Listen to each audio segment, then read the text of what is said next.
السلام علیکم دوستوں، انسائیڈ بائی معظم فخر میں خوش آمدید۔ عمران خان صاحب ہم حقیقت میں بہت زیادہ گھبرا گئے ہیں، کیونکہ گھبرانا نہیں کی رٹ سن کے ہمارے کان پک گئے ہیں، اور جو باتیں بند کمروں میں ہونا چاہیے تھیں ہم اس بات پر مجبور ہو گئے ہیں کہ ہم اوپن فورم پر ٹی وی میں آئیں، لیکن یہاں پر بھی آ کر ہم ڈھکے چھپے الفاظ کے اندر اپنے تحفظات کا نہ صرف اظہار کر رہے ہیں بلکہ آپ کو یہ بتانا چاہ رہے ہیں کہ صورتحال کہاں تک پہنچ گئی ہے۔ اور اب بھی اگر آپ نے نوٹس نہ دیا تو ہم آپ کی غیر ذمہ داری، آپ کی بیڈ گورننس اور آپ کی ناکامیوں کا مزید بوجھ اٹھانے کے لیے تیار نہیں ہوں گے۔ یہ کہنا ہے حکومت کی ایک اہم ترین اتحادی جماعت ایم کیو ایم کی اسٹیئرنگ کمیٹی یعنی رابطہ کمیٹی کے سربراہ جناب خالد مقبول صدیقی صاحب کا، اور انہوں نے یہ بات کی ہے ایک ٹی وی ٹاک شو میں۔ نہ صرف خالد مقبول صدیقی صاحب اب یہ بات کھلے بندوں کہنے پر مجبور ہو چکے ہیں، بلکہ مسلم لیگ کاف کے بھی سینئر رہنماؤں نے کل رات مختلف ٹی وی شوز پر آ کر ایسے ہی تحفظات کا اظہار کیا، اور یہ بات یہاں پر ختم نہیں ہو رہی، کیونکہ یہ تحفظات کا اظہار ایک جانب خود پی ٹی آئی کے اندر پرویز خٹک صاحب ہوں یا دیگر اراکین اسمبلی، وہ بھی تحفظات کا اظہار کر رہے ہیں، اپوزیشن بھی تحفظات کا اظہار کر رہی ہے، حکومتی اراکین، حکومتی اتحادی جماعتیں بھی تحفظات کا اظہار کر رہی ہیں، بلکہ اب بات اس سے بھی آگے بڑھ چکی ہے، اور وہ اس وجہ سے کہ حکومت کے ایک اہم عہدیدار ہیں اٹارنی جنرل آف پاکستان خالد جاوید خان صاحب، انہوں نے بھی اب اس صورتحال میں لب کشائی کر دی ہے، اور انہوں نے بھی عمران خان صاحب کو ایک سرخ جھنڈی دکھا دی ہے، اور ان کا اس حوالے سے ایک بیان سامنے آیا ہے جس میں ان کا یہ کہنا ہے کہ جناب صدر مملکت کو چیئرمین نیب کو ہٹائے جانے کا اختیار دینا بلکہ نیب آرڈیننس کو منظور کرنا ہی بہت بڑی خرابی ہے، کیونکہ میرا یہ خیال ہے کہ نیب آرڈیننس کو اس طریقے سے دوبارہ دوسرا ترمیمی اور تیسرا ترمیمی آرڈیننس جاری کرنے سے بہتر تھا کہ اس ساری صورتحال کو، اس سارے معاملے کو پارلیمنٹ میں لے کے آیا جاتا، پارلیمنٹ میں بحث ہوتی اور بحث کے بعد اس بل کو منظور کرایا جاتا، نہ صرف منظور کرایا جاتا تاکہ اس کے اوپر ہر ایک جماعت کی طرف سے ان پٹ آ جاتا، اور اس طرح کے یک طرفہ اقدامات سے یقینی طور پر خرابی پیدا ہوگی۔ یہ کیا صورتحال ہے اس پر بات کریں گے، کیونکہ جو لگ رہا ہے وہ اس طریقے سے لگ رہا ہے کہ جیسے حکومت اور اسٹیبلشمنٹ دونوں کے درمیان معاملات اب پوائنٹ آف نو ریٹرن تک پہنچ چکے ہیں، اور اب یہاں تک بھی نوبت آ چکی ہے کہ یہ بات چہ مگوئیاں اس حوالے سے بھی شروع ہو چکی ہیں کہ کیا عمران خان صاحب کے پاس واپسی کا کوئی راستہ بچا ہے، کیا یہ جو معاملات اب پوائنٹ آف نو ریٹرن تک پہنچ گئے ہیں اس سے کسی بھی صورت واپسی ممکن ہے۔ اور اس اہم سوال کا جائزہ لینے کے لیے ضروری ہے کہ ہم اس تمام واقعات پر ذرا تھوڑا سا فلیش بیک میں جائیں اور یہ دیکھیں کہ کس کس طریقے سے کہاں پر اسٹیبلشمنٹ نے آ کے حکومت کو سپورٹ کیا، اور کہاں پر آ کر حکومت نے اسٹیبلشمنٹ کو نقصان پہنچانے کی یا اپنا ملبہ ان کے ذمہ ڈالنے کی کوشش کی، کیونکہ یہیں سے ہمیں ان اختلافات کا اندازہ ہوگا جو قطرہ قطرہ بنتے بنتے اب ایک دریا کی صورت اختیار کر چکے ہیں۔ اور اگر اب بھی عمران خان صاحب کے پاس اب چونکہ میری رائے کے اندر وقت بہت زیادہ کم بچ چکا ہے، اب ان کو پاس اپنی شاید غلطیوں کی اصلاح کا امکان نہیں ہے، لہٰذا جائزہ لینا ایک اس وجہ سے بھی ضروری ہے تاکہ ہم اس ساری سچویشن کو سمجھ سکیں، کیونکہ یہ تمام سچویشن ایک دم سے پیدا نہیں ہوئی۔ اب اگر معاملات پوائنٹ آف نو ریٹرن تک پہنچے ہیں تو اس کے لیے اس دن سے ہم اگر تھوڑا سا جائزہ لینا شروع کریں جس دن عمران خان صاحب کی جیت کا اعلان ہوتا ہے اور وہ ٹی وی پر آ کر اپنا پہلا خطاب کرتے ہیں، تو اس وقت وہاں پر آن عباس بھی موجود ہوتے ہیں، آن چودھری بھی موجود ہوتے ہیں، جہانگیر ترین بھی موجود ہوتے ہیں، اور اس وقت کے جو دیگر قیادت ہے وہ ان کے ساتھ موجود ہوتی ہے، لیکن موجود نہیں ہوتے تو وہ تمام افراد موجود نہیں ہوتے جو اس وقت ہمیں نظر آتے ہیں۔ یعنی پہلا معاملہ وہاں سے سٹارٹ ہوتا ہے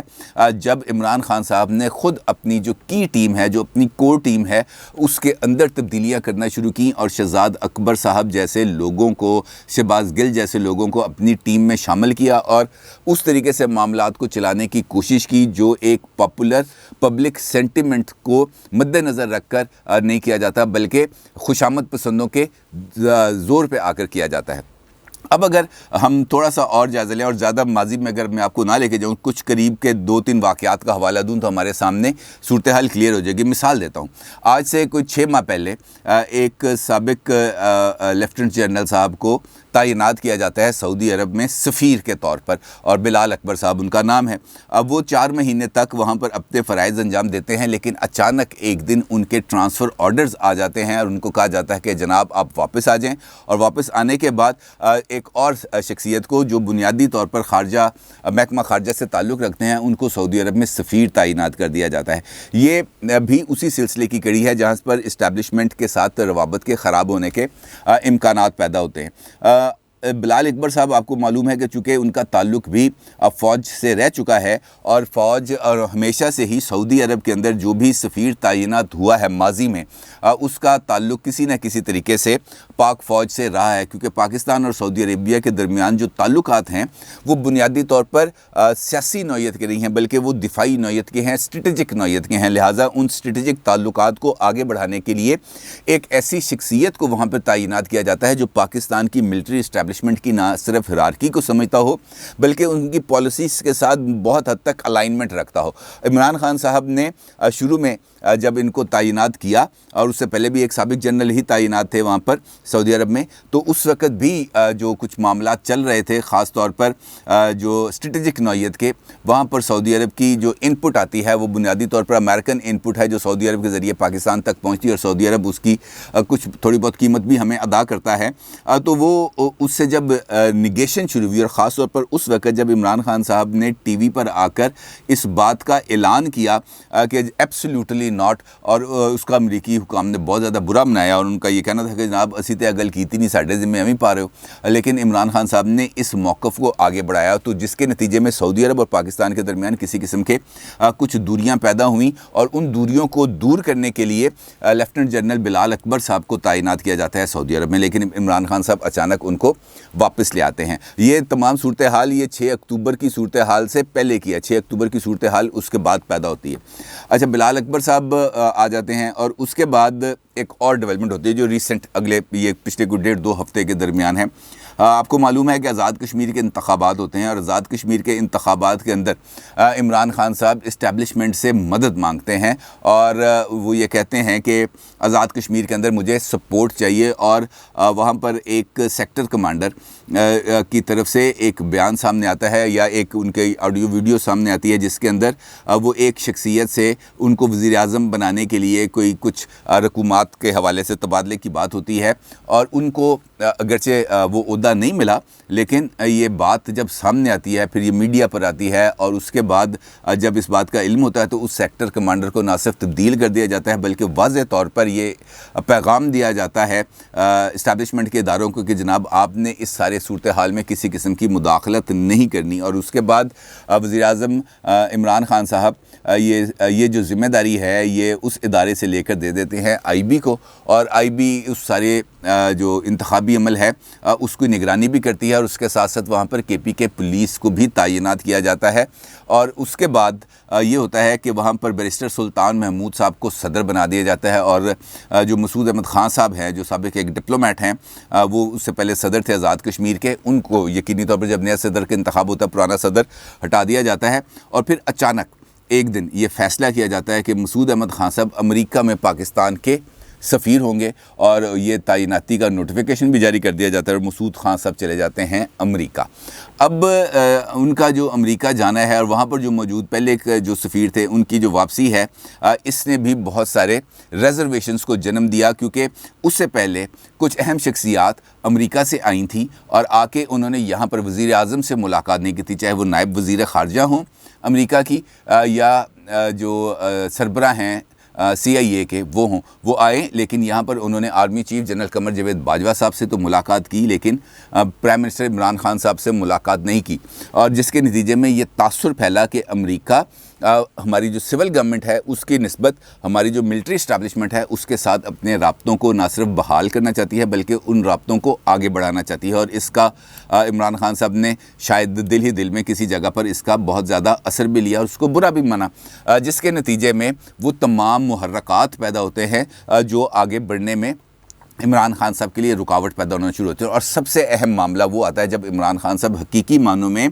ایک ایسے فیصلے کو رد کرنے کی کوشش کرتے ہیں جو نہ صرف پورے ادارے کا فیصلہ تھا بلکہ اس کے ساتھ ساتھ عمران خان صاحب کو اس اہم تبدیلی کے لیے گزشتہ 4 ماہ سے مسلسل آگاہ بھی کیا جا رہا تھا کہ جناب ہم نے فوج کے اندر کچھ تقرر و تبادلے کرنے ہیں جو ہمارے روٹین کا میٹر ہے، لہٰذا اب ہمیں DGISI یعنی جنرل فیض حمید صاحب کا تبادلہ کرنا ہے، اور عمران خان صاحب بار بار اس فیصلے کے اندر رکاوٹ بنتے چلے جا رہے تھے۔ آخرکار 6 اکتوبر کو ISPR کی طرف سے ایک پریس ریلیز جاری ہوتا ہے، اور اس پریس ریلیز کے اندر اس بات کا اعلان کر دیا جاتا ہے کہ جنرل ندیم احمد انجم صاحب نیکسٹ DGISI ہوں گے، اور جنرل فیض حمید صاحب وہ کور کمانڈر پشاور کی ذمہ داریاں سنبھالیں گے۔ لیکن اس کے بعد عمران خان صاحب کے رویے نے یقینی طور پر اسٹیبلشمنٹ کو جو تھوڑی چیزیں جمع ہوتی جا رہی تھیں وہ اس کے اوپر لا کے کھڑا کر دیا، جہاں پر ان کے پاس اور کوئی آپشن نہیں بچا تھا۔ اور سب سے زیادہ جو اس وقت ایشو ہے ملک کے اندر وہ مہنگائی کا ہے، اور مہنگائی کی وجہ سے جو اس کے ساتھ ساتھ جو بیڈ گورننس ہے، یہ 2 فیکٹرز جب ملتے ہیں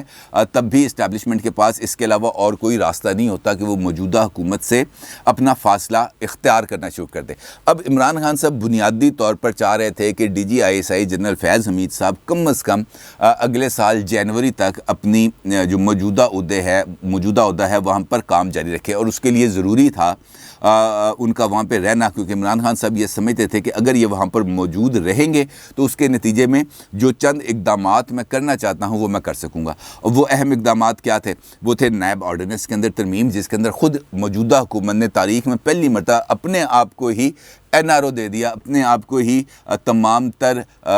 جو قانون ہے اس سے ماورا قرار دے کے اپنے آپ کو امیونٹی دے دی کہ ہمارے کسی بھی قسم کے فیصلے کو کسی بھی جگہ پر نہ چیلنج کیا جا سکے گا، نہ اس کے خلاف کارروائی ہو سکے گی۔ اور بنیادی طور پر جو چیز سامنے لائی گئی وہ یہ لائی گئی کہ ہم جو موجودہ چیئرمین نیب ہیں ہم ان کو ایکسٹینشن دینا چاہتے ہیں، لیکن جب آرڈیننس سامنے آتا ہے تو پتہ چلتا ہے کہ اصل کہانی کچھ اور تھی۔ اس کے ساتھ ساتھ جو دوسرا معاملہ ہے جو اہم عمران خان صاحب کے لیے بہت لائف اینڈ ڈیتھ کا معاملہ بن چکا ہے، زندگی موت کا معاملہ ہے، وہ ہے الیکٹرانک ووٹنگ مشینز اور اوورسیز پاکستانیز کے لیے ووٹنگ رائٹ۔ کیونکہ عمران خان صاحب کو اس بات کا اندازہ ہے یقینی طور پر کہ بیڈ گورننس اور مہنگائی کی وجہ سے ان کے ووٹ بینک کے اندر خاصی کمی آئی ہے، اور وہ اس ووٹ بینک کو پورا کرنا چاہتے ہیں اوورسیز پاکستانیوں کی طرف سے جو ووٹس آئیں، اور اس کے ذریعے وہ اس کمی کو پورا کر سکیں۔ اور میں نے ایک ویڈیو بھی کی تھی جس کے اندر میں نے آپ کو یہ بتایا تھا کہ اگر اوورسیز پاکستانیوں کو ووٹنگ رائٹ ملتا ہے تو PTI کم از کم 36 قومی اسمبلی کی سیٹس ایسی ہیں جہاں پر وہ ڈفرینس کو کریٹ کر سکتی ہے، کیونکہ وہاں ان حلقوں کے اندر جو اوورسیز پاکستانی ہیں ان کے ووٹس کی شرح سب سے زیادہ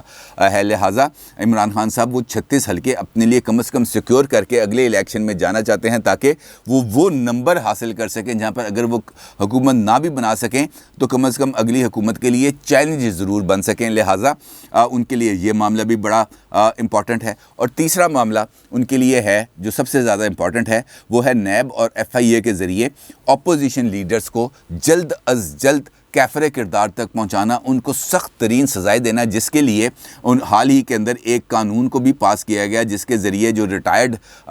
لوگ ہیں ان کو بھی جوڈیشری میں بھرتی کیا جا سکے گا، اور جو احتساب عدالتیں ہیں ان کی تعداد میں بھی اضافہ کیا جائے گا، اور اس کے لیے فروغ نسیم صاحب باضابطہ طور پر کام کر رہے ہیں۔ یعنی وہ تمام شخصیات جو فروغ نسیم صاحب چاہیں گے ان کو گو ہیڈ دیں گے، وہ آ جائیں گے احتساب عدالتوں کے اندر، اور احتساب عدالتوں کے اندر آ کر وہ اپوزیشن کو سخت سزا دیں گے۔ اور اس حوالے سے وہ شیخ رشید صاحب کا بیان بھی ہمیں یاد رہنا چاہیے، مد نظر رہنا چاہیے، جس میں ان کا یہ کہنا تھا کہ اگلے الیکشن سے پہلے اپوزیشن کی ساری قیادت نہ صرف جیل میں ہوگی بلکہ وہ سخت سزائیں بھی کاٹ رہیں گے، اور اپوزیشن اپنے لیے حلقوں کے اندر امیدوار ڈھونڈ رہی ہوگی اور ان کو امیدوار نہیں ملیں گے۔ تو یہ وہ سارا سیکوینس تھا جو عمران خان صاحب کے مد نظر تھا، اور وہ یہ چاہ رہے تھے کہ وہ دسمبر کے اینڈ تک ان تمام صورتحال پر قابو پا لیں، اور اس کے بعد یہ جو ٹرانزیشن ہو یہ ممکن ہو سکے اور وہ سیف ہینڈز کے ساتھ جائیں الیکشنز کے اندر۔ لیکن جو ہونی ہے اس کو کوئی ٹال نہیں سکتا، اور اسی لیے یہ جو ڈیڈ لاک کریٹ ہوا جس کے نتیجے کے اندر ایک نوٹیفیکیشن کم از کم 26 دن تک رکا رہا،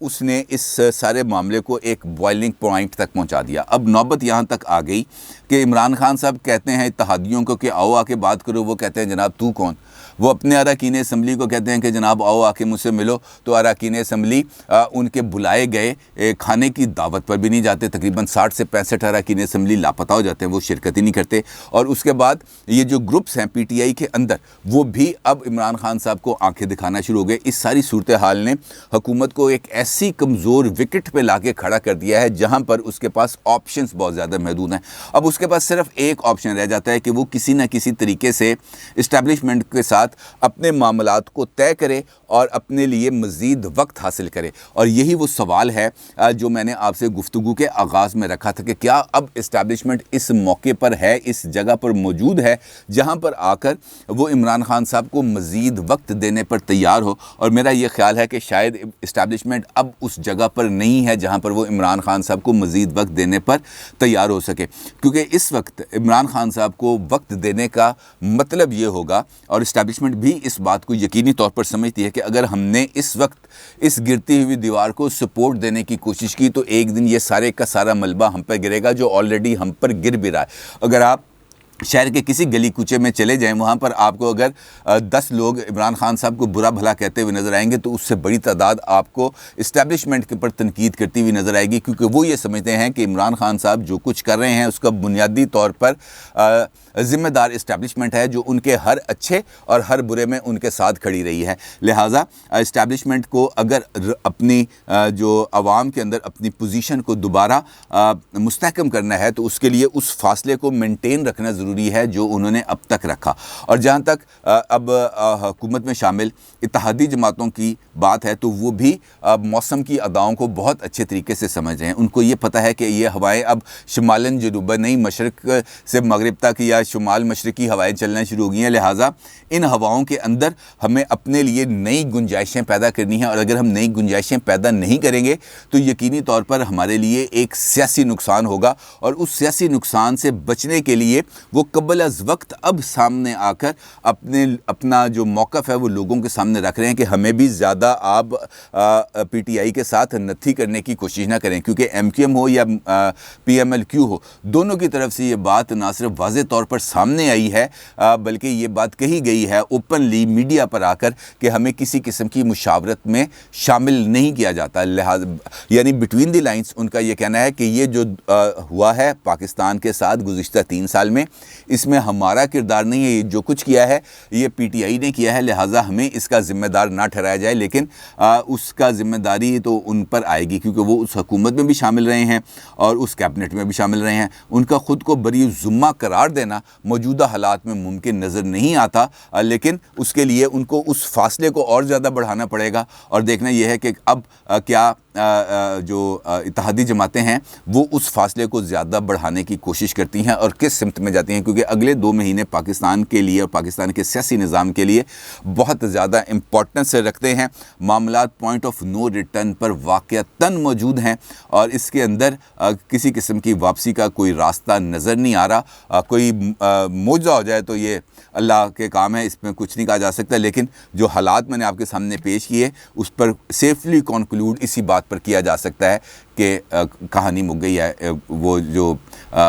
شو تھا وہ اب اپنے انجام کو پہنچنے والا ہے۔ اپنی رائے کا ضرور اظہار کیجیے گا۔ آپ کا بہت شکریہ۔ اللہ حافظ۔